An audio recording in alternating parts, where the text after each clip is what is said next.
નમસ્કાર દર્શક મિત્રો, આપણે નિહાળીશું સિટી લાઈન ન્યૂઝ ચેનલમાં આજના મુખ્ય સમાચારો। રાજકોટ ખાતે મહિલા સંમેલનને સંબોધતા મુખ્યમંત્રી।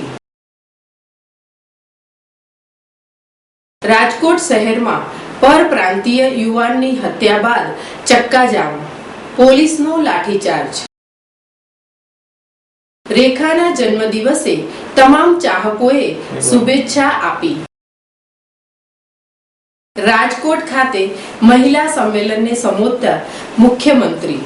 ગુજરાત રાજ્યના મહિલા મુખ્યમંત્રી શ્રીમતી આનંદીબેન પટેલે રાજકોટ ખાતે રાજકોટ વિધાનસભાની પેટા ચૂંટણીમાં ભાજપના ઉમેદવાર વિજય રૂપાણી માટે આવી પહોંચ્યા હતા।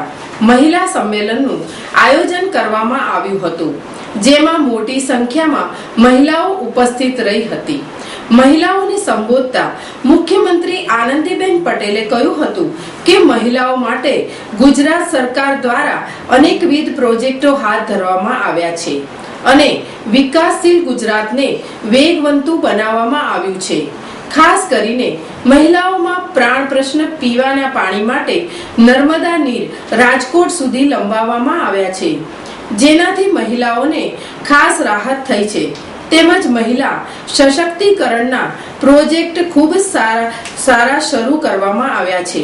તેમજ મહિલાઓને વધુ પ્રોત્સાહન આપવામાં આવે તે માટે આગામી 15 તારીખના રોજ યોજાનાર વિધાનસભાના પશ્ચિમ બેઠકના ભાજપ ઉમેદવાર વિજયભાઈ રૂપાણીને જંગી બહુમતીથી જીતાડવા સૌ એકમત થઈને કામ કરે અને વિજયી બનાવે વિકાસશીલ ગુજરાતના સિંહ ફાળો પ્રદાન કરીએ તેવું જણાવ્યું હતું।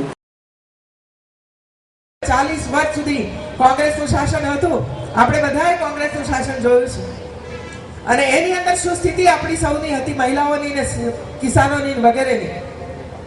આજે પરિસ્થિતિમાં પરિવર્તન આવ્યું છે અને પરિવર્તન આવવા પાછળનું કારણ એ છે કે આપણે યોગ્ય વ્યક્તિને પસંદ કરી, આપણે યોગ્ય પાર્ટીને પસંદ કરી અને એના ઉપર પૂરો ભરોસો મૂક્યો, પૂરો વિશ્વાસ મૂક્યો અને એકવાર પાર્ટીને આપણે બેસાડી સારા કામ કર્યા, બીજી વાર પાછા ફરીથી આપણે કામ કર્યું, ત્રીજી વાર પાછું આપણે ફરીથી કામ કર્યું અને 2012માં તો ચોથી વાર નરેન્દ્રભાઈને આપણે રાજ્યના મુખ્યમંત્રી તરીકે પસંદ કર્યા બેન।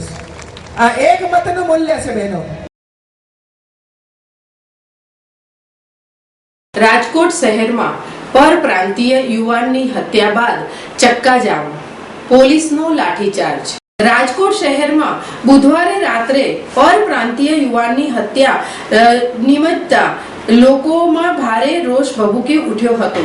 ગુરુવારે વહેલી સવારથી પરપ્રાંતીય લોકોના ટોળા 80 ફૂટ રિંગ રોડ ઉપર રસ્તા ઉપર ઉતરી આવ્યા હતા અને ચક્કાજામ કરીને ભારે રોષ ઠાલવ્યો હતો। ઘટનાને પગલે ઉશ્કેરાયેલા ટોળાઓએ ત્યાંથી પસાર થતા વાહનો ઉપર પણ પથ્થરમારો કર્યો હતો અને પોતાનો રોષ ઠાલવ્યો હતો।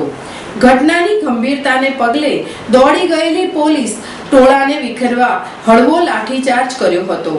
રાજકોટ શહેરના આજી ડેમ ચોકડી નજીકના 2 બાઇક ઉપર આવેલા 4 અજાણ્યા શખ્સોએ છરીની અણીએ લૂંટ ચલાવી હતી। એક યુવાને પોતાની પાસે રહેલા 800 રૂપિયા પણ આપી દેતા તેને છોડી મૂક્યો હતો, જ્યારે બીજા ગણેશ નામના પરપ્રાંતીય શખ્સે પૈસા આપવાની ના પાડતા તેણે છરીના બે ઘા ઝીકી મોતને ઘાટ ઉતારી દેવામાં આવ્યો હતો। ઘટનાને પગલે લોકો રોષે ભરાયા હતા અને બીજા દિવસની સવારથી પરપ્રાંતીય પરિવારના લોકો રસ્તા ઉપર ઉતરી આવ્યા હતા અને 80 ફૂટના રિંગ રોડ ઉપર ચક્કાજામ કર્યો હતો। ચક્કાજામ કરતા વાહનોના થપ્પા લાગી ગયા હતા। રોષે ભરાયેલા લોકોએ ત્યાંથી પસાર થતા વાહનોને પણ નિશાન બનાવ્યા હતા અને કાંકરી ચાળો કરતા એક બસના કાચ પણ ફૂટી ગયા હતા। પરિસ્થિતિને કાબૂમાં લેવા પોલીસના ધાડે ધાડા ઉતારી દેવામાં આવ્યા હતા। પરંતુ બેકાબુ બનેલા ટોળાએ વધુ ઉગ્ર રોષ ઠાલવતા પોલીસે ટોળાને વિખેરવાના ના છૂટકે હળવો લાઠીચાર્જ કરવાની ફરજ પડી હતી અને ટોળાને વિખેરવામાં આવ્યા હતા. હત્યા નિપજાવી ફરાર થઈ ગયેલા આરોપીઓને તાકીદે પકડવાની માંગ કરવામાં આવતા પોલીસે એવી બાંહેધરી આપી હતી કે આરોપીઓને પકડીને તેઓને કાયદાનું ભાન કરાવવામાં જ આવશે એવી ખાતરી આપતા મામલો થાળે પડ્યો હતો. હાલ પરિસ્થિતિ શાંત છે ને એ લોકોના આગેવાનોને જે છે સમજાવટથી સમજી ગયા છે ને જે ગઈકાલે રાત્રિનો બનાવ છે કે લૂંટના સંદર્ભે ગણેશ ચિંતામણીનું મર્ડર થયેલું છે તેની ડેડ બોડી લઈને અંતિમ વિધિ કરવા જાય છે અને એની ઇન્વેસ્ટિગેશન પણ થાણા અમલદાર જ કરે છે અને શકમંદો પણ લાવીને તપાસ ચાલુ છે. આનો બનાવ એવો છે કે રાત્રિના સમયે આ લેબર વર્ક ત્યાંથી પસાર થતો હતો. જે તે સમયે ત્યારે 2 બાઇક પર 4 અજાણ્યા ઈસમો આવી ને લૂંટ. રેખાના જન્મદિવસે તમામ ચાહકોએ શુભેચ્છા આપી. ભાનુરેખા ગણેશન મુખ્ય રીતે રેખા તરીકે બોલિવૂડમાં જાણીતી રહી છે. બોલિવૂડની વીતેલા વર્ષોની ગ્લેમર ગર્લ રેખા આજે પણ ચાહકોમાં એટલી જ લોકપ્રિય છે. 10મી ઓક્ટોબર 1954ના દિવસે જન્મેલી રેખા આજે પોતાનો જન્મદિવસની ઉજવણી કરી રહી છે. રેખાને તેમના જન્મદિવસ પર તમામ ચાહકોએ શુભેચ્છા આપી છે. રેખા પર અભિનંદનનો વરસાદ સવારથી જ શરૂ થઈ ગયો હતો, જે દિવસભર જારી રહ્યો હતો. ભારતીય મીડિયામાં સેક્સ સિમ્બોલ તરીકે રેખા ચમકતી રહી છે. 1970ના દશકા બાદ રેખા બોલિવૂડમાં છવાઈ ગઈ હતી. તેના જન્મદિવસે ચાહકોએ રેખાને શુભેચ્છા આપી છે. હિન્દી સિનેમાની સૌથી શ્રેષ્ઠ અભિનેત્રી પૈકી એક રેખા તરીકે રેખાને ગણવામાં આવે છે. રેખાએ 1966માં તેલુગુ ફિલ્મ રંગુલા રત્નામ સાથે કેરિયર શરૂ કરી હતી. 1970માં તે સાવન ભાદો ફિલ્મમાં પ્રથમ વખત અભિનેત્રી તરીકે નજરે પડી હતી.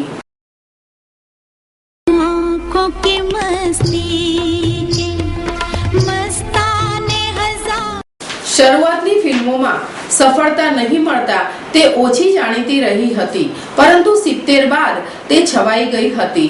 અમિતાભ બચ્ચન સાથે તેની જોડીને ચાહકોએ ખૂબ જ પસંદ કરી હતી. 40 વર્ષ સુધી બોલિવૂડમાં રહી ચૂકેલી રેખા 180 થી પણ વધુ ફિલ્મોમાં કામ કરી રહી ચૂકી છે. રેખાને 3 ફિલ્મફેર એવોર્ડ મળી ચૂક્યા છે. એક સહાયક અભિનેત્રીનો એવોર્ડ પણ તે જીતી ચૂકી છે. રાષ્ટ્રીય ફિલ્મફેર એવોર્ડ પણ રેખા શ્રેષ્ઠ અભિનેત્રી માટે જીતી ચૂકી છે. ચેન્નઈમાં જન્મેલી રેખા તામિલ અભિનેતા જયમિની ગણેશન અને તેલુગુ અભિનેત્રી પુષ્પાવલ્લીની પુત્રી છે. એક અભિનેતા તરીકે જયમિની ગણેશન ખૂબ જ લોકપ્રિય હતા. રેખા 1976માં અમિતાભ સાથે દો અંજાનેમાં નજરે પડી હતી. 1978માં રેખાએ ઘર ફિલ્મમાં બળાત્કારનો શિકાર થયેલી યુવતીની યાદગાર ભૂમિકા ભજવી હતી. રેખાની આ પ્રથમ મોટી સિદ્ધિ હતી. રેખા પોતાની એક્ટિંગ કુશળતા માટે જાણીતી રહી હતી. વર્ષ 2010માં ભારત સરકાર તરફથી રેખાને પદ્મશ્રીની સન્માનિત કરવામાં આવી હતી.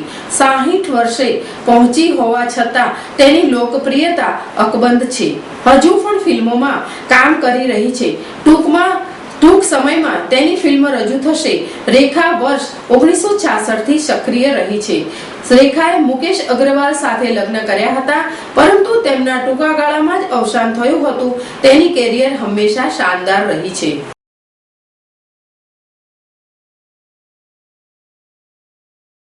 આપ નિહાળતા રહો સિટી લાઇન ન્યૂઝ ચેનલ.